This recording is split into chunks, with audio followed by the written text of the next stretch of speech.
നമസ്കാരം. ഹലോ ഡോക്ടറിലേക്ക് സ്വാഗതം. കണ്ണ് മാറ്റിവെക്കൽ ശസ്ത്രക്രിയയെക്കുറിച്ചാണ് ഹലോ ഡോക്ടർ ഇന്ന് സംസാരിക്കുന്നത്. കോർണിയ ട്രാൻസ്പ്ലാന്റേഷൻ അഥവാ നേത്രപടലം മാറ്റിവെക്കുന്ന ശസ്ത്രക്രിയയെക്കുറിച്ച്. രാജ്യത്ത് ആദ്യമായി തന്നെ ജില്ലാതല ആശുപത്രിയിൽ കോർണിയ ട്രാൻസ്പ്ലാന്റേഷൻ അഭിമാനത്തോടെ പൂർത്തിയാക്കിയത് തിരുവനന്തപുരം ജില്ലാ ജനറൽ ആശുപത്രിയാണെന്ന് കൂടി സന്തോഷം അറിയിക്കുകയാണ്. ഈ ടീമിൽ പ്രവർത്തിച്ച തിരുവനന്തപുരം ജനറൽ ആശുപത്രിയിലെ നേത്രരോഗ വിഭാഗത്തിലെ ഡോക്ടർ രശ്മി ഹരിദാസ് ആണ് ഹലോ ഡോക്ടറിൽ നമ്മളോടൊപ്പം ചേരുന്നത്. ഡോക്ടർ നമസ്കാരം. ഡോക്ടർ, പലർക്കും ഒരു സംശയമുണ്ടാവും, എന്താണ് ഈ കോർണിയ മാറ്റിവെക്കൽ അഥവാ കെരാറ്റോപ്ലാസ്റ്റി എന്ന് പറയുന്നത് എന്താണ് എന്ന്. അതിനെപ്പറ്റി ഒരു ചെറിയ രൂപം ഒന്ന് പ്രേക്ഷകർക്ക് വേണ്ടി പറഞ്ഞു തരാമോ? കണ്ണിന് പല ഭാഗങ്ങളുണ്ട്. അതിൽ ഏറ്റവും ഫ്രണ്ടിൽ കാണുന്ന നമ്മൾ ബ്ലാക്ക് എന്ന് കാണുന്ന അതായത് നമ്മുടെ നേത്രപടലം അല്ലെങ്കിൽ കോർണിയ എന്ന് പറയുന്ന ആ ഭാഗമാണ് നമ്മൾ മാറ്റിവെക്കുന്നത്. അതായത് കണ്ണിൻ്റെ എല്ലാ ഭാഗങ്ങളും മാറ്റാൻ പറ്റില്ല. നമുക്ക് മാറ്റാൻ പറ്റുന്നത് മുന്നിലുള്ള ട്രാൻസ്പെറൻ്റ് ആയിട്ടുള്ളൊരു ഭാഗം മാത്രമേ, അതായത് കോർണിയ മാത്രമേ നമുക്ക് മാറ്റാൻ പറ്റുള്ളൂ. അപ്പോൾ കണ്ണ് മാറ്റിവെക്കലെന്ന് പലപ്പോഴും പറയുമ്പോൾ അതിൻ്റെ നേത്രപടലം അല്ലെങ്കിൽ കോർണിയ മാറ്റിവെക്കുന്ന കാര്യമാണ് നമ്മൾ ഈ പറയുന്നത്. ഡോക്ടർ, ഈ കണ്ണിനെ ബാധിക്കുന്നത് ഏത് തരം രോഗങ്ങളാണ് ഈ ഒരു ചികിത്സാ രീതിക്ക് ഫലപ്രദമായിട്ടുള്ളത്? നാച്ചുറലി ഞാൻ പറഞ്ഞില്ലേ, ഇപ്പം ഇതിൻ്റെ അകത്ത് നേത്രപടലമാണ് മാറ്റിവെക്കുന്നത്. അപ്പം അതിനെ ബാധിക്കുന്ന അസുഖങ്ങളാണ് നമ്മൾ ഈ കെരാറ്റോപ്ലാസ്റ്റി അല്ലെങ്കിൽ കോർണിയൽ ട്രാൻസ്പ്ലാന്റേഷൻ വഴി നമ്മൾ ചികിത്സിക്കുന്നത്.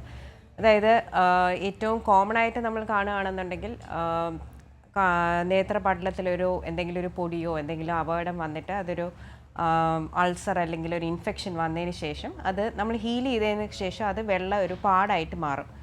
ആ സ്കാർ അല്ലെങ്കിൽ തഴമ്പ് പിന്നീട് നമുക്ക് കാഴ്ച അതുകൊണ്ട് കിട്ടാതാവും. അപ്പോൾ അങ്ങനത്തെ കാര്യങ്ങൾ മാറ്റിവെക്കുകയാണ് ഏറ്റവും കോമൺ ആയിട്ട് നമ്മൾ കാണുന്ന അസുഖങ്ങൾ. അതായത് നേത്രപടലത്തിൻ്റെ ട്രാൻസ്പെറൻസി പോകുന്ന ഒരു സ്കാർ, അതായത് തഴമ്പ്, അത് മാറ്റാൻ അതാണ് ഏറ്റവും കോമൺ ആയിട്ട് കാണുന്നത്. വേറെയും പല അസുഖങ്ങളുണ്ട്. ചിലപ്പോൾ തിമിരം ഓപ്പറേഷൻ കഴിഞ്ഞിട്ട് നമ്മുടെ കൃഷ്ണമണിയിൽ നീര് കിട്ടി അത് പിന്നീട് അത് ഒരു വെള്ളപ്പാടായിട്ട് മാറുമ്പോൾ അതിന് വേണ്ടിയിട്ട് നമ്മളിത് സാധാരണയായി ചെയ്തു വരാറുണ്ട്. സാധാരണ ഇതൊരു കാണുന്നത് ഒരു 50 വയസ്സ് താഴെയുള്ള ആൾക്കാർ അല്ലെങ്കിൽ 50-70 വയസ്സിനിടയിലുള്ള ആൾക്കാർക്കാണ് കാണുന്നത്. പക്ഷേ എന്ന് പറഞ്ഞാലും കുട്ടികളിൽ വരെയും നമ്മളിത് ചിലപ്പോൾ ഈ ട്രാൻസ്പ്ലാന്റേഷൻ ചെയ്യേണ്ടി വരാറുണ്ട്. അത് സാധാരണ നമ്മൾ ചെയ്യുന്നത് ജന്മനാ ചില കുട്ടികളുടെ അതായത് നേത്രപടലത്തിൽ വെള്ളയായിട്ട് മാറും. അത് 2 കണ്ണിലോ 1 കണ്ണിലായിട്ടോ വരാം. അതിന് നമ്മളിത് ചെയ്യാറുണ്ട്. അതുപോലെ തന്നെ ഒരു ചെറുപ്പക്കാരിൽ, അതായത് ഒരു 15 വയസ്സ് 30 വയസ്സിനിടയിൽ കെരാറ്റോകോണസ് എന്ന് പറഞ്ഞ് നേത്രപടലത്തിൻ്റെ അതിൻ്റെ ഒരു ഷേപ്പ് മാറുന്ന ഒരു അസുഖമുണ്ട്, കെരാറ്റോകോണസ്. അതിനെ എല്ലാത്തിനും കോർണിയൽ ട്രാൻസ്പ്ലാന്റേഷൻ നമ്മൾ ചെയ്യേണ്ടി വരാറില്ല. പക്ഷേ അതിൻ്റെ ചില സ്റ്റേജസിൽ നമുക്ക് ഇതുപോലെ നേത്രപടലം മാറ്റി വെച്ചാലേ പറ്റുള്ളൂ. അതുപോലെ തന്നെ ഈ ഒരു കോർണിയ ട്രാൻസ്പ്ലാന്റേഷൻ ചെയ്യുന്നതിലൂടെ നമുക്ക് കാഴ്ചകൾ എത്രത്തോളം നമുക്ക് വീണ്ടെടുക്കാൻ വേണ്ടി പറ്റും? അത് ഓരോ അസുഖങ്ങൾക്കനുസരിച്ചാണ്. ഫോർ എക്സാമ്പിൾ, വളരെ ചെറുപ്പകാലത്തിൽ തന്നെ ഒരു മുറിവ് വന്നിട്ട് അവരുടെ കാഴ്ച അതിൻ്റെ അകത്ത് നഷ്ടപ്പെട്ടെങ്കിൽ നമുക്ക് ചിലപ്പോൾ അതിൽ അവർ നമ്മുടെ അടുത്ത് ചെയ്യാൻ വരുന്നത് ചിലപ്പോൾ ഒരു 40 വയസ്സ് കഴിഞ്ഞിട്ടായിരിക്കും. അപ്പോൾ അങ്ങനെയാണെന്നുണ്ടെങ്കിൽ അതിൽ നമുക്ക് പൂർണ്ണമായിട്ടും കൊടുക്കാൻ കഴിയില്ല. പക്ഷേ ഈവൻ അതായത് സാധാരണ ഒരു കാഴ്ച പോലെ ഏകദേശം ഒരു 90% വരെ നമുക്കതിൽ തിരിച്ചു കൊടുക്കാനും പറ്റും. അത് ഓരോ സർജറീസിൻ്റെയും എന്ത് കാരണത്തിനാണ് അത് ചെയ്യുന്നത്, അല്ലെങ്കിൽ ആ കണ്ണിൻ്റെ എന്ത് അസുഖമാണോ, അതുപോലെ തന്നെ വേറെ കുറേ ഫാക്ടേഴ്സ്, നമ്മൾ ഏത് തരം ട്രാൻസ്പ്ലാന്റ് ആണ് എന്നുള്ളത്. പക്ഷേ എന്നിരുന്നാലും കാഴ്ച വീണ്ടെടുക്കാൻ നമ്മളൊരു വർഷം ചിലപ്പോൾ അതിൽ കൂടുതൽ തന്നെ എടുത്തെന്ന് വരും. ഡോക്ടർ, ഇതിൻ്റെ ഒരു ഘട്ടം എങ്ങനെയാണ് വരുന്നത്? ഈ ഒരു ട്രാൻസ്പ്ലാന്റേഷനിലേക്ക് കടക്കുന്നത് എങ്ങനെയാണ്? അതിന് ശേഷം എന്തൊക്കെ കാര്യങ്ങൾ നമ്മൾ കൂടുതലായി ശ്രദ്ധിക്കണം കണ്ണിനൊക്കെ വരുമ്പോൾ? ഞാൻ ഈ പറഞ്ഞ പോലെ ഓരോ അസുഖങ്ങൾക്കും ഏത് ഘട്ടത്തിലാണ് അത് അത് ഏത് അസുഖം എന്നുള്ളത് അനുസരിച്ചിരിക്കും. അതായത് ചിലപ്പോൾ കൊച്ചു കുട്ടികളാണെന്നുണ്ടെങ്കിൽ വളരെ ചെറുപ്പത്തിൽ തന്നെ അവരുടെ 2 നേത്രപടലത്തിനും ചില കോർണിയൽ ഡിസ്ട്രോഫി എന്ന് പറയുന്ന അസുഖങ്ങൾ, അത് 2 കണ്ണിൻ്റെയും ട്രാൻസ്പെറൻസി, അതായത് നമ്മൾ ആ കാണാൻ പറ്റുന്ന ഭാഗം മൊത്തം വെള്ളയായി പോവുകയാണെന്നുണ്ടെങ്കിൽ നമ്മൾ എത്രയും വേഗം അതിൻ്റെ ട്രാൻസ്പ്ലാന്റ് ചെയ്യാറുണ്ട്. കാരണം ആ കുട്ടികളുടെ കാഴ്ച നമ്മൾ എത്രയും വേഗം കൊടുത്താൽ മാത്രമേ അവരുടെ ബാക്കി ഞരമ്പുകളും എല്ലാം ആ ഒരു വിഷ്വൽ പാത്വേ എന്ന് പറയുന്നത് ഡെവലപ്പ് ചെയ്യുള്ളൂ. എന്നാൽ മാത്രമേ നമുക്ക് ആ കുട്ടികളിൽ ആ ട്രാൻസ്പ്ലാന്റ് ചെയ്യുന്നുള്ളതിൻ്റെ ഗുണം കിട്ടുള്ളൂ.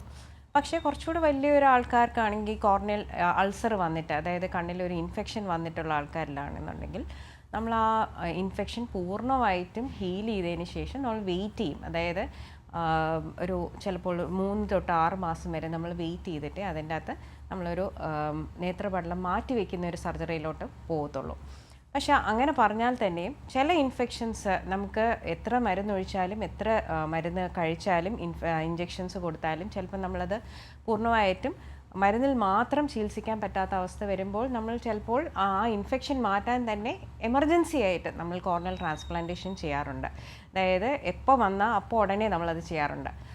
അങ്ങനെ ഓരോ അസുഖങ്ങൾക്കും വരുന്ന ചികിത്സാ രീതികൾ, അതിൻ്റെ ഘട്ടങ്ങൾ, ഓരോ അസുഖങ്ങളനുസരിച്ച് നമ്മളത് തീരുമാനിക്കുന്നത്. അതിനൊരു പ്രയോറിറ്റി ലിസ്റ്റ് തന്നെയുണ്ട്.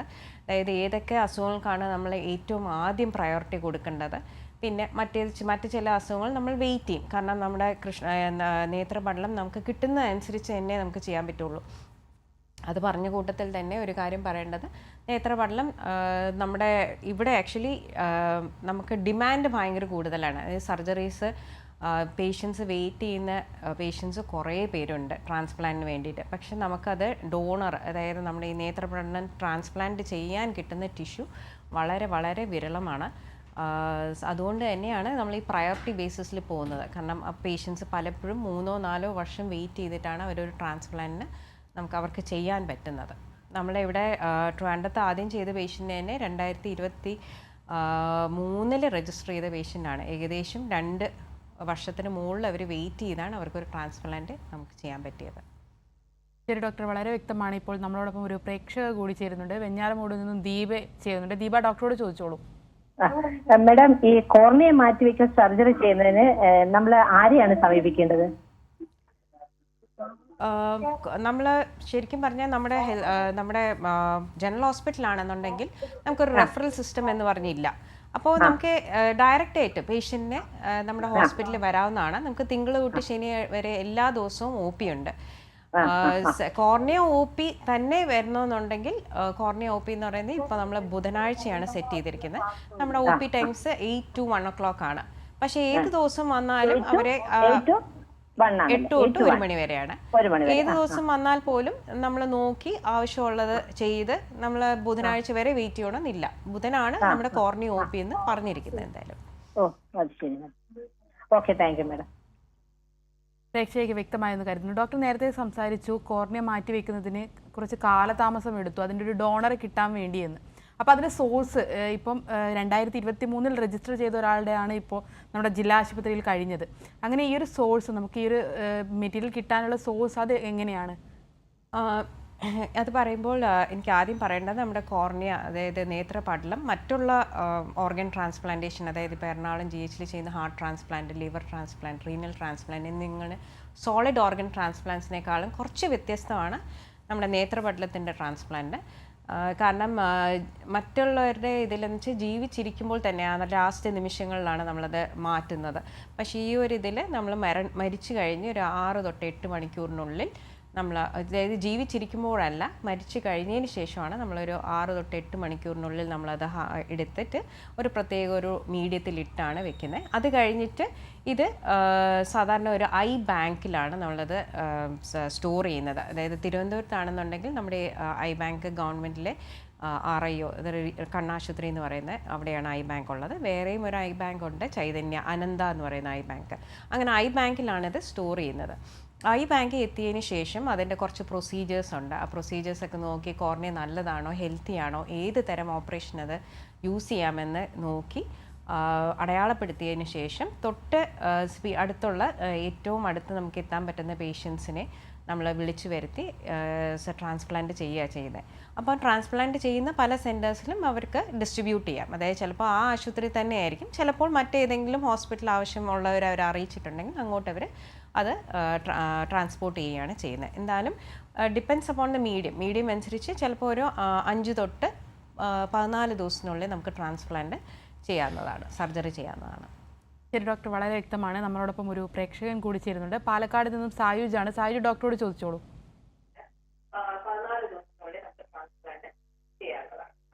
ഹലോ ഡോക്ടറോട് ചോദിച്ചോളൂ, പറഞ്ഞോളൂ. എന്റെ പേരക്കുട്ടിയാണ്, സായുജ് എന്നാണ് പേര്. ഒരു 3ാം ക്ലാസ് മുതൽ അവന് കാഴ്ചക്ക് വളരെ കമ്മി, പഠിക്കാൻ അക്ഷരം ശരിക്കും കാണാൻ പറ്റാത്തതുണ്ടായിരുന്നു. ഇപ്പൊ 7ാം ക്ലാസ് എത്തി. എന്താ ചെയ്യാൻ കഴിയുക? ഗ്ലാസ് വെച്ചിട്ടാണ് ഇപ്പം പഠിക്കുന്നത്.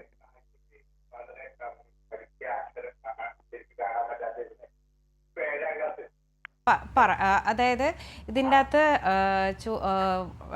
വ്യക്തമായിട്ട് പറഞ്ഞ കാര്യം 3ാം ക്ലാസ്സിൽ ഇപ്പൊ പഠിക്കുന്നു അല്ലേ? 3ാം ക്ലാസ് മുതൽ കണ്ണാടി വെക്കുന്നു അല്ലേ? കാഴ്ച കുറവാണ്. ഇതിൻ്റെ അകത്ത് ആദ്യം നമ്മൾ നോക്കേണ്ടത് കണ്ണിൻ്റെ കാഴ്ച കുറയുന്ന പല അസുഖങ്ങളും ഉണ്ട്. അതായത് കണ്ണാടി വെക്കുന്നത് മുതൽ നമ്മുടെ തിമിരം, കൃഷ്ണമണി, അതായത് നേത്രപടലത്തിലെ എന്തെങ്കിലും അസുഖങ്ങളുണ്ടെങ്കിലോ ഞരമ്പിന്, ഈ വക എല്ലാ അസുഖങ്ങൾ കാരണം കാഴ്ചക്കുറവ് വരും. അതായത് ആദ്യം നിങ്ങൾ കാണിക്കേണ്ട ഒരു കണ്ണിൻ്റെ ഒരു ഡോക്ടറിനെ കാണിച്ച് അത് പൂർണ്ണമായിട്ടും നമ്മൾ എക്സാമിൻ ചെയ്ത്, അതായത് എല്ലാ ടെസ്റ്റുകളും കഴിഞ്ഞിട്ട് നമ്മൾ എവിടെയാണ് അതിൻ്റെ അസുഖം എന്നനുസരിച്ചാണ് നമുക്ക് ട്രീറ്റ്മെൻറ്റ് കൊടുക്കേണ്ടത്. ഈ ട്രാൻസ്പ്ലാന്റ് ഞാൻ എടുത്തു പറയട്ടെ, ട്രാൻസ്പ്ലാന്റ് എല്ലാ കണ്ണിൻ്റെ അസുഖത്തിനും ഒരു പരിഹാരമല്ല. നേത്രപടലത്തിൽ വരുന്ന അസുഖങ്ങൾക്ക് മാത്രമാണ് ട്രാൻസ്പ്ലാന്റ് ഒരു പരിഹാരം. ഫോർ എക്സാമ്പിൾ, ഇപ്പോൾ ഒരു കൊച്ചുകുട്ടിക്കാണെങ്കിൽ സാധാരണ രീതിയിൽ കാഴ്ചക്കുറവ് വരുന്ന അവരുടെ കണ്ണിൻ്റെ അകത്ത് ഷോർട്ട് സൈറ്റ് അല്ലെങ്കിൽ ലോങ് സൈറ്റ് എന്ന് പറയുന്ന പല കാഴ്ചക്കുറവുകൾ കാരണമായിരിക്കും അവർക്ക് കാഴ്ചക്കുറവ് വരുന്നത്. അപ്പോൾ അങ്ങനെയാണെന്നുണ്ടെങ്കിൽ അതിന് നമ്മളൊരു നേത്രപടലം മാറ്റി വെച്ചുകൊണ്ട് അതിനൊരു പരിഹാരം ആവുന്നില്ല. അത് നമ്മൾ കണ്ണാടി അല്ലെങ്കിൽ മറ്റ് പലവിധ ചികിത്സകളും ഉണ്ട്, അത് ചെയ്യണം. അതുപോലെ തന്നെ പ്രായമുള്ള ആൾക്കാരിൽ പലരും നമ്മളോട് തന്നെ ചോദിക്കാറുണ്ട്, ഡയബറ്റിക് റെറ്റിനോപ്പതി അങ്ങനത്തെ ഞരമ്പിനെ ബാധിക്കുന്ന അസുഖങ്ങൾ കാരണം അവർക്ക് പൂർണ്ണമായിട്ടും കാഴ്ച നഷ്ടപ്പെട്ടതിന് ശേഷം കണ്ണ് മാറ്റി വെച്ചാൽ അവർക്ക് കാഴ്ച കിട്ടുമോ എന്നുള്ളത്. അവിടെയും നമ്മൾ ഏറ്റവും മനസ്സിലാക്കേണ്ടത് കണ്ണിൻ്റെ നേത്രപടലം, അതായത് ഫ്രണ്ടിലുള്ള കോർണിയ മാറ്റി അതിൻ്റെ അസുഖങ്ങൾക്ക് മാത്രമേ ഈ ഒരു ചികിത്സാവധി ഒരു പരിഹാരമാവുന്നുള്ളൂ. അപ്പോൾ മോൻ്റെ കാര്യത്തിൽ ഒന്നുകൂടെ പറയട്ടെ, കണ്ണിൻ്റെ ഡോക്ടേഴ്സിനെ ഒന്ന് കാണിക്കണം. പൂർണ്ണമായിട്ടും എല്ലാ പരിശോധനകളും ചെയ്തിട്ട് അതെന്താണോ അതിൻ്റെ കാരണം അതാണ് ചികിത്സിക്കേണ്ടത്. അത് ചിലപ്പോൾ കണ്ണാടിയായിരിക്കും, അല്ലെങ്കിൽ മറ്റെന്തെങ്കിലും ആണെന്നുണ്ടെങ്കിൽ അതിൻ്റെ തുടർ ചികിത്സയാണ് ചെയ്യേണ്ടത്. പ്രേക്ഷകന് വ്യക്തമായെന്ന് കരുതുന്നു. ഡോക്ടർ, ഇതിൻ്റെ തുടർച്ചയായി തന്നെ ചോദിച്ചോട്ടെ, നമുക്ക് ഈ കുട്ടികളിൽ ഈ ഒരു രോഗസാധ്യത വരാൻ എത്രത്തോളം സാധ്യതയുണ്ടാകും വരാൻ വേണ്ടിയിട്ട്? അതായത് കോർണിയൽ ട്രാൻസ്പ്ലാന്റ് വരെ എത്തുന്ന അസുഖങ്ങൾ കുട്ടികളിൽ റെയറാണ്, ഭയങ്കര കോമൺ അല്ല. അതിൽ വളരെ ജന്മനാ വരുന്നതാണ് കോർണിയൽ ഡിസ്ട്രോഫി എന്ന് പറഞ്ഞ ഒരു അസുഖമുണ്ട്. കോർണിയൽ ഡിസ്ട്രോഫിയിൽ പലവിധം ഉണ്ടെങ്കിലും കുട്ടികളിൽ ജന്മനാ വരുന്ന കുറച്ച് അസുഖങ്ങളേ ഉള്ളൂ. അത് ഉണ്ടെന്നുണ്ടെങ്കിൽ ഈ ഒരു ചികിത്സാവിധി മാത്രമേ ഉള്ളൂ അതിന് പരിഹാരം. പിന്നെ ഉള്ളതെന്ന് വെച്ചാൽ, നമ്മുടെ കുട്ടികൾ സ്കൂളിൽ പഠിക്കുന്ന സമയത്ത് എന്തെങ്കിലും അവരുടെ കളിയുടെ ഇടയിൽ സംഭവിക്കുന്ന പല അബദ്ധങ്ങൾ, അതായത് കയ്യിൽ ഈർക്കിൽ കൊണ്ടുകയറുക, അല്ലെങ്കിൽ പെൻസിലിൻ്റെ മുന കൊണ്ടുകയറുക, അതുപോലെ വേറെ എന്തെങ്കിലും സിസേഴ്സ്, ചാവി, ഇതൊക്കെയാണ് നമ്മൾ സാധാരണ കാണുന്നത്. അങ്ങനെ ആ സമയത്ത് നേത്രപടലത്തിൽ വരുന്ന മുറിവ് നമ്മൾ സാധാരണ തയ്ച്ചത് ശരിയാവാറുണ്ട്. പക്ഷെ പിന്നീട് ഒരു കാലത്ത് കുറച്ച് നാൾ കഴിയുമ്പോഴത്തേന് അത് ഞാൻ പറഞ്ഞില്ലേ, നേരത്തെ പറഞ്ഞ പോലെ തന്നെ അതൊരു തഴമ്പായി മാറും. ആ തഴമ്പ് അവരുടെ കാഴ്ചയെ ബാധിക്കുന്നുണ്ടെങ്കിൽ, അങ്ങനെ ബാധിക്കുന്ന ഒരു തഴമ്പാണെന്നുണ്ടെങ്കിൽ നമുക്ക് അതിൻ്റെ അകത്ത് നേത്രപടലം മാറ്റി വയ്ക്കേണ്ടി വരും. കുറച്ചുകൂടെ മുതിർന്നൊരു 15 വയസ്സിന് ശേഷം ശ്രദ്ധിക്കേണ്ടതെന്ന് വെച്ചാൽ, കണ്ണാടി വെക്കുന്ന കുട്ടികൾ തന്നെ അവരുടെ പവർ പെട്ടെന്ന് മാറുകയാണ്, അല്ലെങ്കിൽ അവർ സാധാരണ നമ്മൾ ഒരു വർഷം അല്ലെങ്കിൽ 6 മാസം കൂടുന്നവരാണ് ചെക്കപ്പ് പറയുന്നത്. ആ ചെക്കപ്പിൽ അവരുടെ പവർ വീണ്ടും വളരെ വളരെ പെട്ടെന്ന് മാറുകയാണെന്നുണ്ടെങ്കിൽ നമ്മൾ കെർട്ടോകോണസ് എന്ന് പറഞ്ഞൊരു അസുഖം സസ്പെക്റ്റ് ചെയ്യും. അതിന് പല സ്കാനുകളും കാര്യങ്ങളും ഉണ്ട്. അത് വഴി നമ്മൾ നോക്കിയാണ് അത് ഡയഗ്നോസ് ചെയ്യുന്നത്. അങ്ങനെ ഡയഗ്നോസ് ചെയ്താൽ അതിന് തുടക്കത്തിലാണെന്നുണ്ടെങ്കിൽ അതിന് പല രീതിയിലുള്ള ചികിത്സാവിധികളും ഉണ്ട്. Cross linking, collagen cross linking, അങ്ങനത്തെ കാര്യങ്ങൾ. പക്ഷേ അത് പലപ്പോഴും നമ്മുടെ സൊസൈറ്റിയിൽ, നമ്മുടെ ആൾക്കാരിൽ എന്താ നമ്മൾ കണ്ടുവരുന്നതെന്ന് വെച്ച് കഴിഞ്ഞാൽ, ആ 15 വയസ്സിൽ കണ്ടുപിടിക്കാതെ അല്ലെങ്കിൽ 20 വയസ്സിനുള്ളിൽ കണ്ടുപിടിക്കാതെ ചിലപ്പോൾ ഒരു 25-30 വയസ്സിലായിരിക്കും കണ്ടുപിടിക്കുന്നത്. ആ സമയത്ത് ഒരുപക്ഷെ അത് നമുക്ക് ആദ്യത്തെ ആ ഘട്ടത്തിലെ ചികിത്സ ചെയ്യാൻ പറ്റാതാവും. അങ്ങനെയാണെങ്കിൽ അത് നേത്രപടലം മാറ്റിവെച്ചാലേ അവർക്ക് കാഴ്ച കിട്ടുള്ളൂ. പക്ഷേ അങ്ങനെ മാറ്റിവെച്ചാൽ വളരെ നല്ലതായിട്ട് കാഴ്ച വീണ്ടെടുക്കുന്ന ഒരു അസുഖം കൂടിയാണ് കെർട്ടോകോണസ്. ഡോക്ടർ, തിരികെ എത്താം. ഡോക്ടർ, സ്വാഭാവികമായും നമ്മുടെ ഈ ഒരു ചികിത്സ എന്ന് പറയുന്നത് ചിലപ്പോൾ വളരെ എക്സ്പെൻസ് ആവുന്ന ഒരു സമയമൊക്കെയാണ്. പക്ഷേ നമ്മുടെ ഗവൺമെൻറ് ആശുപത്രികളെ സംബന്ധിച്ചിടത്തോളം, നമ്മുടെ സർക്കാർ ആശുപത്രികളെ സംബന്ധിച്ചിടത്തോളം ഇതിൻ്റെ ഒരു ചിലവും മറ്റു കാര്യങ്ങളും എങ്ങനെയാണ്? നമ്മൾ ഗവൺമെൻറ് ഹോസ്പിറ്റലിൽ ഇപ്പം ജനറൽ ഹോസ്പിറ്റലിൽ ചെയ്തതെന്ന് പറഞ്ഞാൽ പൂർണ്ണമായിട്ടും ഫ്രീ ആയിട്ടാണ് ചെയ്തത്. ഒരു പക്ഷേ ഇതിന് ഒരു ലക്ഷത്തോളം രൂപയാണ് ആവുന്നത്. പല സ്ഥലങ്ങളിലും ഓരോ റേറ്റ് ആയിരിക്കും, പക്ഷേ ഏകദേശം അത്രയാവും. പക്ഷെ നമ്മുടെ ഗവൺമെൻറ്റിൽ അത് പൂർണ്ണമായിട്ടും ഫ്രീ ആയിട്ടാണ് പേഷ്യൻറ്റിന് ചെയ്തിരിക്കുന്നത്. ശരി ഡോക്ടർ, ഈ ഒരു ചികിത്സ കഴിഞ്ഞതിന് ശേഷം നമ്മൾ ശ്രദ്ധിക്കേണ്ട പ്രധാനമായും ഒരുപാട് കാര്യങ്ങൾ, ഇൻഫെക്ഷൻ ഉണ്ടാവുന്നത്, അതുപോലെ തന്നെ അത് ഗുരുതരമായ മറ്റ് രോഗങ്ങളിലേക്ക് കടക്കും, അത്തരം കാര്യങ്ങളൊക്കെ ഉണ്ടാവും. അപ്പോൾ ഈ ഒരു ചികിത്സ കഴിഞ്ഞതിന് ശേഷം നമ്മൾ ശ്രദ്ധിക്കേണ്ട പ്രധാനപ്പെട്ട കാര്യങ്ങൾ? ഇതിൻ്റെ അകത്ത് ട്രാൻസ്പ്ലാന്റ് എന്ന് പറഞ്ഞു കഴിഞ്ഞാൽ തന്നെ ഒരു ലൈഫ് ലോങ് ആയിട്ടുള്ള നമ്മളുടെ ഒരു റെസ്പോൺസിബിലിറ്റിയാണ്. അതായത് ഡോക്ടറിനും ആ പേഷ്യൻറ്റിനും അങ്ങനെ തന്നെ ആയിരിക്കും ആ റെസ്പോൺസിബിലിറ്റി. അതായത് ഗ്രാഫ്റ്റ് എന്ന് പറഞ്ഞാൽ നമ്മൾ ആ ട്രാൻസ്പ്ലാന്റ് ചെയ്യുന്ന അതിനാണ് ഗ്രാഫ്റ്റ് എന്ന് പറയുന്നത്. അപ്പോൾ അത് നമ്മുടെ ബോഡി അക്സെപ്റ്റ് ചെയ്യണം ഫസ്റ്റ് ഓഫ് ഓൾ. നമ്മുടെ നേത്രപടലത്തിന് ഒരു അഡ്വാൻറ്റേജ് എന്ന് വെച്ചാൽ കൂടുതലും ചാൻസ് ഓഫ് അക്സെപ്റ്റൻസ് കൂടുതലാണ്. പക്ഷേ എന്നാൽ പോലും അതായത് ബോഡി അത് റിജക്റ്റ് ചെയ്യാം. അങ്ങനെ റിജക്ഷൻ വരാതിരിക്കാൻ നമ്മൾ ചെയ്യുന്ന നമ്മുടെ കെയറും ഭയങ്കര ഇമ്പോർട്ടൻ്റ് ആണ്. നമ്മൾ ട്രാൻസ്പ്ലാന്റ് ചെയ്യുന്ന ആ ടിഷ്യൂവും വളരെ ഇമ്പോർട്ടൻ്റ് ആണ്. എന്നാലും ഒരു പേഷ്യൻ്റെ സൈഡിൽ നിന്ന് നമ്മൾ അതിനകത്ത് കെയർ കൊടുക്കേണ്ടതെന്ന് പറയുന്നത് വളരെ ഇമ്പോർട്ടൻ്റ് ആണ്. ആദ്യത്തെ ഒരു മാസം നമ്മൾ ഏകദേശം ഒരു 2 മണിക്കൂർ അല്ലെങ്കിൽ ഓരോ മണിക്കൂറും മരുന്ന് ഒഴിക്കുന്നത് വളരെ ഇമ്പോർട്ടൻ്റ് ആണ്. അത് എങ്ങനെ ഒഴിക്കണമെന്നുള്ളതും ഇമ്പോർട്ടൻ്റ് ആണ്. അതായത് നമ്മളത് വളരെ ക്ലീൻ ആയിരിക്കണം നമ്മൾ ആ ഡ്രോപ്സ് ഒഴിക്കുന്നതും. അതുപോലെ തന്നെ പിന്നീടാണെങ്കിലും അവർ 1 വർഷം കഴിഞ്ഞാലും ഒരുപക്ഷെ നമ്മൾ മരുന്ന് മെയിൻറ്റെയിൻ ചെയ്യും. പക്ഷേ ലൈഫ് ലോങ് നമ്മുടെ ആ ബോഡിയിലെ ആ ടിഷ്യൂ നമ്മുടെ ബോഡിയിൽ എപ്പോൾ വേണമെങ്കിലും അത് ഇൻഫെക്ഷൻ വരാം, റിജക്ഷൻ വരാം. അപ്പം അങ്ങനെ പറഞ്ഞു കഴിഞ്ഞാൽ നമ്മൾ സർജറി കഴിഞ്ഞാൽ എപ്പോഴും അതിനോടൊരു റെസ്പോൺസിബിലിറ്റി നമുക്കുണ്ട്. അതുപോലെ തന്നെ ഡോക്ടറിനും. കാരണം ഓരോ തവണയും നമ്മൾ ഒരാഴ്ച കൂടുന്തോറും നമ്മൾ ചെക്കപ്പ് ചെയ്യുക. ആദ്യം ഒരാഴ്ച ചിലപ്പോൾ നമ്മൾ ഹോസ്പിറ്റലിൽ കിടത്തും. ചിലപ്പോൾ ഇഞ്ചെക്ഷൻസും കൂടി വേണ്ടി വരും അതിന്. അങ്ങനെയുള്ള കേസാണെന്നുണ്ടെങ്കിൽ നമ്മൾ ഹൈ റിസ്ക് കേസാണെങ്കിൽ ഇഞ്ചെക്ഷൻസ് വരെ കൊടുക്കാറുണ്ട്. അത് കഴിഞ്ഞിട്ട് ആഴ്ചതോറും നമ്മൾ ഡോക്ടറിനെ കറക്റ്റായിട്ട് ചെക്കപ്പിന് ചെല്ലണം എന്നുള്ളത് വളരെ ഇമ്പോർട്ടൻ്റ് ആണ്. അതുപോലെ തന്നെ വീട്ടിൽ വെച്ചാണെന്നുണ്ടെങ്കിൽ മറ്റ് കണ്ണിൻ്റെ സർജറീസ് അല്ലെങ്കിൽ തിമിര ഓപ്പറേഷൻ എന്നൊക്കെ പറഞ്ഞ കൂടിപ്പോയ 1-2 മാസമാണ് നമ്മുടെ അതിൻ്റെ അകത്തെ മരുന്നൊഴിക്കലും അതിൻ്റെ കെയറും നമ്മൾ പറയുന്നെങ്കിൽ ഈ ഒരു കാര്യത്തിന് നമ്മൾ ലൈഫ് ലോങ് അതിനൊരു കെയർ വേണം. അനാവശ്യമായി കണ്ണ് തിരുമുവോ അല്ലെങ്കിൽ കണ്ണിൽ കൊള്ളുവോ അല്ലെങ്കിൽ പൊടി പുക അതൊക്കെ കൊള്ളുന്ന പോലത്തെ കാര്യങ്ങൾ ചെയ്യാൻ പാടില്ല. അതുപോലെ തന്നെ ഡോക്ടർ പറയുന്ന അനുസരിച്ച് തന്നെ ആ ഡ്രോപ്സ് കറക്റ്റായിട്ട് യൂസ് ചെയ്യുകയും വേണം. പേഷ്യൻ്റ് മാത്രമല്ല, ഒരു ട്രാൻസ്പ്ലാന്റ് ചെയ്യുമ്പോൾ ആ പേഷ്യൻറ്റും അവരുടെ ഫാമിലിയും നമ്മൾ ശരിക്കും പറഞ്ഞാൽ ട്രാൻസ്പ്ലാന്റ് ചെയ്യുന്നതിന് മുമ്പ് നമ്മൾ പേഷ്യൻറ്റും ആ ഫാമിലിയെയും നമ്മൾ കൗൺസിൽ ചെയ്യാറുണ്ട്. കാരണം അത് അത്രയ്ക്ക് ഇമ്പോർട്ടൻ്റ് ആണ് ആ കാര്യം. അവർ ആ ഗ്രാഫ്റ്റ് പൊന്നുപോലെ കൊണ്ട് നടക്കണം. അതാണ് അതിൻ്റെ അകത്ത്. അതായത് വളരെ സൂക്ഷിച്ച് ആ പേഷ്യൻറ്റും ഫാമിലിയും അതിന് അവർ കംപ്ലീറ്റ്ലി അതിനോടൊരു അണ്ടർസ്റ്റാൻഡിങ് ഉണ്ടാവണം. അങ്ങനെ ഒരു പേഷ്യൻറ്റിന് മാത്രമേ നമുക്ക് ഈ ട്രാൻസ്പ്ലാന്റിലോട്ട് കടക്കാൻ പറ്റുള്ളൂ. ശരി ഡോക്ടർ, വ്യക്തമാണ്. ഡോക്ടർ, അങ്ങനെയാണെങ്കിൽ നമ്മൾ ഈ ഒരു നൂതന ചികിത്സാ മാർഗങ്ങൾ അത് ഏതൊക്കെ ആശുപത്രിയിൽ ഇന്ന് കേരളത്തിൽ ഏതൊക്കെ ആശുപത്രികളിൽ ഇന്ന് വ്യാപകമായിട്ടുണ്ട്? കോർണിയൽ ട്രാൻസ്പ്ലാന്റ് എന്ന് പറയുന്നത് പണ്ട് തൊട്ടേ ഉണ്ടെന്നുണ്ടെങ്കിലും നമ്മൾ ഇതിൻ്റെ അകത്ത് ഈ പറഞ്ഞ പോലെ പല പുതിയ കാര്യങ്ങളുണ്ട്. അതായത് അത് കണ്ടുപിടിക്കാനുള്ള കാരണം തന്നെ ശരിക്കും നമ്മുടെ ഞാൻ നേരത്തെ പറഞ്ഞ കാര്യമാണ്. അതായത് നമുക്ക് ആവശ്യത്തിനനുസരിച്ച് നമുക്ക് ഡോണേഴ്സ് കിട്ടുന്നില്ല. അതായത് ആൾക്കാർ ഈ ഡൊണേറ്റ് ചെയ്യാനായിട്ട് മുന്നോട്ട് വരുന്നില്ല. അതായത് മരണശേഷമാണെന്നുണ്ടെങ്കിലും ഇത് ഡൊണേറ്റ് ചെയ്യാൻ ആൾക്കാർ മുന്നോട്ട് വരുന്നില്ല. അപ്പോൾ അതുകൊണ്ട് തന്നെ നമ്മുടെ എയിംസിൽ തന്നെയാണ് ആദ്യമായിട്ട് ഇത് കണ്ടുപിടിച്ചത്. അതായത് നേത്രപടലത്തിന് 6 ലെയേഴ്സ് ഉണ്ട്. അതിൽ എല്ലാ ലെയേഴ്സും എല്ലാ അസുഖങ്ങൾക്കും മാറ്റിവെക്കേണ്ട ആവശ്യമില്ല. അപ്പം നമുക്ക് ഇപ്പം ആ അസുഖം നേത്രപടലത്തിൻ്റെ ഏത് ലെയറിനെയാണോ ബാധിച്ചിരിക്കുന്നത് അത് മാത്രം നമുക്ക് മാറ്റിവെക്കാൻ പറ്റും.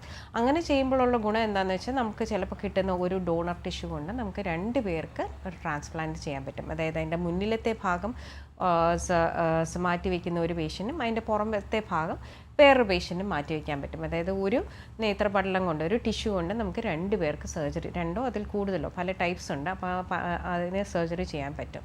അപ്പം അതും നമ്മുടെ എയിംസിൽ തന്നെയാണ് ഇതുപോലൊരു ട്രാൻസ്പ്ലാന്റിന് മുന്നോട്ട് വന്നത്. അപ്പോൾ ഈ കൂട്ടത്തിൽ എനിക്ക് പറയാനുള്ള ഒരു കാര്യം ഇതാണ്, നമ്മുടെ ട്രാൻസ്പ്ലാന്റിന് നമ്മുടെ കേരളത്തിൽ ഇപ്പോഴത്തെ ഡൊണേഷൻ റേറ്റ് തന്നെ വളരെ കുറവാണ്.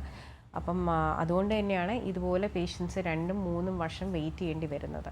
നമുക്ക് ചെയ്യാൻ പറ്റുന്ന ഒരു വളരെ സിമ്പിളായിട്ടൊരു കാര്യമാണ്, അതായത് മരിച്ചതിന് ശേഷം അതായത് ഡൊണേറ്റ് ചെയ്യാൻ മുന്നോട്ട് ആൾക്കാർ താല്പര്യപ്പെട്ട് വരണം. തീർച്ചയായും ഡോക്ടർ, അവയവദാനത്തിൻ്റെ ഒരു പ്രാധാന്യം കൂടിയാണ് നമുക്ക് ഇതിലൂടെ പറഞ്ഞു കൊടുക്കാൻ വേണ്ടി സാധിക്കുന്നത് അല്ലേ? അതെ, അതായത് ഈ ഒരു അവയവദാനം ശരിക്കും പേഷ്യൻ്റ് തന്നെ, അതായത് മരിച്ച ഒരാൾക്ക് എന്തായാലും മരിച്ചു കഴിഞ്ഞിട്ട് അവർക്ക് ചെയ്യണമെന്ന് പറയാൻ പറ്റില്ല. പലരും മരിക്കുന്നതിന് മുമ്പ് ഇതൊക്കെ ഡൊണേഷൻ എനിക്ക് മരണശേഷം എൻ്റെ കണ്ണ് ദാനം ചെയ്യണമെന്ന് പറഞ്ഞിട്ടുണ്ടെങ്കിലും പലപ്പോഴും അവരുടെ മക്കൾ അത് അറിയാറുമില്ല, അല്ലെങ്കിൽ അറിഞ്ഞാൽ തന്നെ അതിന് മെനക്കെടാറുമില്ല. അതാണ് ശരിക്കും വാസ്തവം നടക്കുന്നത്. അതുകൊണ്ട് തന്നെ എനിക്ക് എടുത്തു പറയാനുള്ള കാര്യം, നമ്മൾ ജീവിച്ചിരിക്കുമ്പോൾ നമ്മൾ കണ്ണ് ദാനം ചെയ്യണം എന്ന് പറഞ്ഞില്ലെങ്കിൽ പോലും മക്കൾക്ക് തന്നെ ഡിസൈഡ് ചെയ്യാം. അതായത് മരിച്ചതിന് ശേഷം എൻ്റെ അച്ഛൻ്റെയോ അമ്മയോടോ കണ്ണ് ദാനം ചെയ്യുന്ന ഒരു നല്ല ഒരു പുണ്യ പ്രവൃത്തിയാണെന്ന് തന്നെ എടുത്ത് തന്നെ ചെയ്യണം. കാരണം ഒരു നഷ്ടവും ഇല്ലാത്തൊരു കാര്യമാണ്. എന്നാൽ അതുകൊണ്ട് ഞാൻ ഈ പറഞ്ഞ പോലെ ആണെന്നുണ്ടെങ്കിൽ ഒരാളുടെ 2 കണ്ണുകളുണ്ട്, 2 വെച്ചിട്ട് നമുക്ക് 4 പേർക്ക് വരെ നമുക്ക് കാഴ്ച കൊടുക്കാൻ കഴിയും. നമ്മുടെ കേരളം ശരിക്കും പറഞ്ഞാൽ നമ്മുടെ സദേൺ സ്റ്റേറ്റ്സിൽ നമ്മുടെ കേരളത്തിലെ ഐ ഡൊണേഷൻ റേറ്റ് വളരെ മോശമാണ്. ശരിക്കും നമ്മൾ ഇപ്പോൾ തന്നെ നമ്മൾ 100% സാക്ഷരത എന്നൊക്കെ പറയുന്ന നമ്മൾ നല്ലതായിട്ട് ഒരു കാര്യം കേൾക്കുന്ന കൂട്ടത്തിൽ ഈ ഒരു കാര്യത്തിലും കേരളം മുന്നോട്ട് വരണം എന്ന് തന്നെയാണ് എനിക്കൊരു മെസ്സേജ് പാസ് ചെയ്യാനുള്ളത്. ഡോക്ടർ, പലർക്കും ഒരു സംശയം കൂടെ ഉണ്ടാവും, ഈ കണ്ണ് ദാനം ചെയ്യാൻ ആഗ്രഹിക്കുന്നവർ ചെയ്യേണ്ട കാര്യം എന്താണ്, ഇതിന് സമ്മതപത്രം മറ്റു കാര്യങ്ങൾ ആവശ്യമുണ്ടോ? അപ്പോൾ ആ ഒരു ഡീറ്റെയിൽസ് കൂടി ഒന്ന് പങ്കുവെക്കാമോ? ഞാൻ പറഞ്ഞ പോലെ തന്നെ സമ്മതപത്രം ഉണ്ട്, ഡെഫിനറ്റ്ലി. നമുക്ക് നമ്മുടെ ജനറൽ ഹോസ്പിറ്റലിൽ തന്നെ നമുക്ക് സമ്മതപത്രം അവൈലബിൾ ആണ്. അതുപോലെ തന്നെ കണ്ണാശുപത്രി, അങ്ങനെ കണ്ണിൻ്റെ എല്ലാ ഹോസ്പിറ്റൽസിലും ഈ കണ്ണ് ദാനം ചെയ്യാനുള്ള ഫോം അവൈലബിൾ ആണ്. പക്ഷേ ഇതൊന്നും ചെയ്യാതെ തന്നെ ഇതിൻ്റെ, അതായത് ഇത് ഉണ്ടെങ്കിൽ മാത്രമേ, അല്ലെങ്കിൽ അങ്ങനെ ഒരു സർട്ടിഫിക്കറ്റ് ഉണ്ടെങ്കിൽ മാത്രമേ ദാനം ചെയ്യാവുള്ളൂ എന്നൊന്നുമില്ല. ഫോർ എക്സാമ്പിൾ ഒരു സിറ്റുവേഷൻ ഞാൻ പറയുകയാണെന്നുണ്ടെങ്കിൽ, നമ്മൾ ഒരു വീട്ടിൽ മരണം നടന്നിരുന്നാൽ അവരുടെ മക്കൾ ചിലപ്പോൾ അവർക്ക് മറ്റ് പല കാര്യങ്ങളും ഇമോഷണലി അവർ വളരെ തളർന്നിരിക്കുന്ന സമയമായിരിക്കും. പക്ഷേ അവരുടെ കൂടെയുള്ള ആൾക്കാർക്ക് ഇതിനെപ്പറ്റി ബോധമുണ്ടെന്നുണ്ടെങ്കിൽ അവർക്ക് പറയാവുന്നതേ ഉള്ളൂ, ഇതുപോലെ കണ്ണ് ദാനം ചെയ്യുന്നൊരു നല്ല പ്രവൃത്തിയല്ലേ എന്ന് പറഞ്ഞ് അവരെ മോട്ടിവേറ്റ് ചെയ്യാം. അങ്ങനെ ആ സമയത്ത് നമുക്കങ്ങനെ ചെയ്യണം എന്ന് തോന്നുവാണെങ്കിൽ നിങ്ങൾ ചെയ്യേണ്ടത് കണ്ണാശുപത്രി, നമ്മുടെ ഇവിടെ ഗവൺമെൻറ് കണ്ണാശുപത്രിയിൽ അതിനായിട്ടൊരു നമ്പറുണ്ട് അല്ലേ, അത് നമ്മുടെ അവിടെ മെമ്പറോ അല്ലെങ്കിൽ ആശാപ്രവർത്തകർ ആരെങ്കിലും ഉണ്ടെങ്കിൽ അവരോട് ചോദിച്ചാൽ അവരുടെ നമ്പർ ഉണ്ടാവും. അപ്പോൾ ആ നമ്പറിൽ, അല്ലെങ്കിൽ നമുക്ക് കോൾ ഡിക്ഷണറി എടുത്തു കഴിഞ്ഞാൽ അറിയാൻ പറ്റുന്നുള്ളൂ, ആ നമ്പറിൽ വിളിച്ചു കഴിഞ്ഞാൽ നമ്മുടെ കണ്ണാശുപത്രിയിൽ 24 hours നമ്മുടെ കണ്ണ് ദാനം ചെയ്യാൻ ആരെങ്കിലും തൽപരരായിട്ട് മുന്നോട്ട് വരുവാണെന്നുണ്ടെങ്കിൽ 24 hours പ്രിപ്പയർഡ് ആയിട്ടിരിക്കുന്ന ഒരു ടീമുണ്ട്. ഒരു ഡോക്ടർ, ഒരു നഴ്സിംഗ് സ്റ്റാഫ് അടക്കമുള്ള ഒരു ടീമുണ്ട്. നിങ്ങൾ വിളിച്ച ഉടനെ നമ്മുടെ ട്രിവാൻഡ്രത്താകുമ്പോഴത്തേന് എല്ലാ ഇടവും നമുക്കൊരു 1 മണിക്കൂറിനുള്ളിൽ എത്താൻ പറ്റുന്നതാണ്. അപ്പോൾ 1 മണിക്കൂറിനുള്ളിൽ തന്നെ നിങ്ങളുടെ മരണം നടന്ന സ്ഥലം, അതാണ് അതിൻ്റെ അകത്ത് ഏറ്റവും വലിയ പ്രത്യേകത. എവിടെയാണോ മരണം നടന്നത്, അത് ഹോസ്പിറ്റലായാലും നിങ്ങളുടെ വീട്ടിലാണെന്നുണ്ടെങ്കിലും അവിടെ വന്ന് ആ ടീം വന്ന് എടുക്കുകയാണ് ചെയ്യുന്നത്. അതായത് ഒരു 10-15 മിനിറ്റിൻ്റെ കാര്യമേ ഉള്ളൂ. വരുന്ന സമയത്ത് നിങ്ങളുടെ കയ്യിൽ നിന്നൊരു, അവിടെ ഉള്ള റിലേറ്റീവ്സിൻ്റെ കയ്യിൽ നിന്നൊരു കൺസെൻറ്റ് ഫോം നമ്മൾ എടുക്കാറുണ്ട്. ആ കൺസെൻറ്റ് ഒപ്പിടുക എന്ന് മാത്രമേ ഉള്ളൂ. ശരിക്കും പറഞ്ഞു കഴിഞ്ഞാൽ ഒരു പ്രോട്ടോക്കോൾ എന്ന് പറയുന്നത്, നേരത്തെ നമ്മൾ ദാനം ചെയ്യണമെന്ന് ഇഷ്ടം പറഞ്ഞിട്ടുണ്ടെങ്കിൽ ഇല്ലേലും ആ സമയത്ത് നമ്മൾ വാങ്ങിക്കുന്ന കൺസെൻറ്റിന് മാത്രമേ ഉള്ളൂ പ്രസക്തിയുള്ളത്. അത് തന്നാൽ നമ്മൾ അന്നേരം എടുക്കുക ചെയ്യുന്ന ഒരു 10-15 മിനിറ്റിനുള്ളിൽ ടീം തിരിച്ചു പോവുക ചെയ്യുന്നത്. നിങ്ങൾ എടുത്തത് പോലും നമുക്ക് അറിയാൻ പറ്റാത്ത രീതിയിലാണ്. അതായത് കണ്ണിൽ ദാനം ചെയ്ത് കഴിഞ്ഞിട്ട് പലർക്കും ഉള്ള ഒരു തെറ്റിദ്ധാരണ, കണ്ണ് ചൂഞ്ഞു പോവും, അത് മറ്റുള്ളവരത് കണ്ടിട്ട് വികൃതമാവില്ലേ എന്നൊക്കെ ചിന്തിക്കുന്ന ആൾക്കാരുണ്ട്. അങ്ങനെ ഒന്നും തന്നെ അറിയാൻ പറ്റാത്ത രീതിയിലാണ് ഈ പ്രൊസീജിയർ നടക്കുന്നത്. ഒരു 10-15 മിനിറ്റിൻ്റെ കാര്യമേ ഉള്ളൂ. അത് കഴിഞ്ഞ് ടീം തിരിച്ചു പോവും. നിങ്ങളുടെ മറ്റ് ചടങ്ങുകളെ ഒരു രീതിയിലും അത് അഫക്റ്റ് ചെയ്യാത്ത രീതിയിലാണ് യൂഷ്വലി നമ്മളത് ചെയ്യുന്നത്. ഡോക്ടർ, അങ്ങനെയാണെങ്കിൽ നമുക്ക് ഈ ഒരു പ്രായപരിധി ഉണ്ടോ? ഇത്ര വയസ്സ് മുതലുള്ളവരുടെ കണ്ണുകളുടെ കോർണിയാണ് ഇതിനു വേണ്ടി ഉപയോഗിക്കുന്നത്, അങ്ങനെ വല്ലതും? ഇല്ല, അങ്ങനെ ഒരു പ്രായപരിധി നമുക്ക് പറയുന്നില്ല. പലപ്പോഴും നമുക്കത് യൂസ്ഫുൾ ആയിട്ടുള്ള ഒരു സർജറിക്ക് വേണ്ടി എടുക്കാൻ പറ്റുന്നത് ഞാൻ നേരത്തെ പറഞ്ഞ പോലെ നമ്മളത് കൊണ്ടുവന്നതിന് ശേഷം അത് കുറച്ച് പ്രൊസീജിയേഴ്സ് ഉണ്ട്, അതിൻ്റെ പല കാര്യങ്ങളും നമ്മൾ നോക്കാറുണ്ട്, അതിൻ്റെ ഒരു പ്രോസസ്സിംഗ് ഉണ്ട്. അതിൽ കൂടി പോയിട്ടാണ് നമ്മൾ ഏത് സർജറിക്ക് വേണ്ടി എടുക്കുന്നതെന്നുള്ളത് ഡിസൈഡ് ചെയ്യുന്നത്. അത് മാത്രമേ ഉള്ളൂ ഇതിൻ്റെ അത്. പക്ഷേ ആര് വേണമെങ്കിലും കണ്ണ് ദാനം ചെയ്യണം എന്ന് പറഞ്ഞു കഴിഞ്ഞാൽ നമ്മൾ വന്ന് എടുക്കാറുണ്ട്. അത് കഴിഞ്ഞിട്ടുള്ള പ്രൊസീജിയേഴ്സ് ശരിക്കും പറഞ്ഞു കഴിഞ്ഞാൽ അത് ആ കോർണിയയുടെ നല്ലതാണോ ഹെൽത്തി ആണോ എന്നുള്ളതൊക്കെ നോക്കിയിട്ടാണ് നമ്മൾ ഡിസൈഡ് ചെയ്യുന്നത്. അപ്പോൾ പ്രായപരിധി ഇല്ല ദാനം ചെയ്യുന്നതിന്. ശരി ഡോക്ടർ, വ്യക്തമാണ്. ഇപ്പോൾ നമ്മളോടൊപ്പം ഒരു പ്രേക്ഷകൻ കൂടി ചേരുന്നുണ്ട്. കണ്ണൂരിൽ നിന്നും ഗോവിന്ദനാണ്. ഗോവിന്ദൻ ഡോക്ടറോട് ചോദിച്ചോളൂ. ഹലോ ഗോവിന്ദൻ ഡോക്ടറോട് ചോദിച്ചോളൂ. ഹലോ ഹലോ, പറഞ്ഞോളൂ. കണ്ണിന് കാഴ്ചയില്ലല്ലോ, പേപ്പർ വായിക്കാൻ പറ്റുന്നില്ല, കാഴ്ചയില്ല. ആദ്യം പറഞ്ഞ എനിക്ക് മനസ്സിലായില്ല. കണ്ണിന് കാഴ്ചയില്ല. കണ്ണിന് കാഴ്ചയില്ല എന്ന്. ശരി, പേപ്പർ വായിക്കാൻ പറ്റുന്നില്ല. പേപ്പർ വായിക്കാൻ പറ്റുന്നില്ല എന്നാണോ പറഞ്ഞേ? അതെ. എത്ര വയസ്സായി? വയസ്സ് 67. എപ്പോഴെങ്കിലും കണ്ണിന്റെ കാഴ്ച ടെസ്റ്റ് ചെയ്തിട്ടുണ്ടോ? ആ കണ്ണിന്റെ കാഴ്ചക്ക് ടെസ്റ്റ് ചെയ്ത് ആകുന്നു. പയ്യന്നൂരിൽ ടെസ്റ്റ് ചെയ്തെടുത്ത് ഡോക്ടർ എന്താണ് പറഞ്ഞത്? അതിന് 2 ഓപ്പറേഷൻ കഴിഞ്ഞു, ഒന്നിനും കാഴ്ചയില്ല. എന്ത് ഓപ്പറേഷനാണ് ചെയ്തത്? എന്ത് അസുഖം എന്നാ പറഞ്ഞേ? ഒന്നാണ് ഡയബറ്റിക് ആണ്, ഡയബറ്റിക് പേഷ്യന്റാണ്. അപ്പൊ കണ്ണിന്റെ ഞരമ്പിനെ ബാധിച്ചിട്ടുണ്ടോ ഡയബറ്റിസ്? അതെ അതെ അതെ, ഇടത് കണ്ണ് തീരെ കാഴ്ചയില്ല. ഓക്കെ, ഇതാണ് ഞാൻ നേരത്തെ പറഞ്ഞൊരു കാര്യം. അതാണ്, അതായത് ഡയബറ്റിസ് നമ്മുടെ കണ്ണിൻ്റെ ഞരമ്പിനെയാണ് ബാധിക്കുന്നത്. റെറ്റിന, അതായത് പുറയിലുള്ള ഞരമ്പിനെയാണ് ബാധിക്കുന്നത്. അതിന് നമ്മൾക്ക് ഈ ഒരു ചികിത്സ അതിന് ഒരു ട്രീറ്റ്മെൻറ്റ് രീതിയല്ല. കാരണം ഇത് നേത്രപടലത്തിനെ മാത്രമാണ് നമ്മൾ മാറ്റുന്നത്. കണ്ണിൻ്റെ ഞരമ്പിനെ മാറ്റിവെക്കുന്ന ഒരു ഓപ്പറേഷൻ നമുക്ക് ഇല്ല. റെറ്റിന ട്രാൻസ്പ്ലാന്റേഷൻ നമുക്ക് ഇല്ല. അപ്പം ഇതിൻ്റെ ഡയബറ്റിക് റെറ്റിനോപ്പതി, അതായത് ഞരമ്പിനെ ബാധിക്കുന്ന മറ്റ് ചില ലേസർ, അതുപോലെ തന്നെ ഇഞ്ചെക്ഷൻസ്, സർജറീസ്, ഇതൊക്കെ അവൈലബിൾ ആണ്. ഒരുപക്ഷെ ആ ഒരു സർജറീസും ലേസറും ചെയ്യുന്ന ഒരു സ്ഥലത്ത് വേണം നിങ്ങളെ കാണിക്കാൻ. ശരി ഡോക്ടർ, പ്രേക്ഷകന് വ്യക്തമായെന്ന് കരുതുന്നു. കണ്ണ് മാറ്റിവെക്കുന്നതിനെ പറ്റിയും കോർണിയയുടെ മാറ്റിവെക്കുന്നതിനെ പറ്റിയൊക്കെയാണ് ഹലോ ഡോക്ടർ ഇന്ന് സംസാരിച്ചത്. ഈ വിഷയത്തിൽ നമ്മളോടൊപ്പം ചേർന്നത് തിരുവനന്തപുരം ജനറൽ ആശുപത്രിയിലെ നേത്രരോഗം വിഭാഗം വിദഗ്ധയായിട്ടുള്ള ഡോക്ടർ രശ്മി ഹരിദാസാണ്. ഡോക്ടർ നന്ദി. ഹലോ ഡോക്ടറിന് ഇന്നത്തെ സമയം ഇവിടെ അവസാനിക്കുകയാണ്.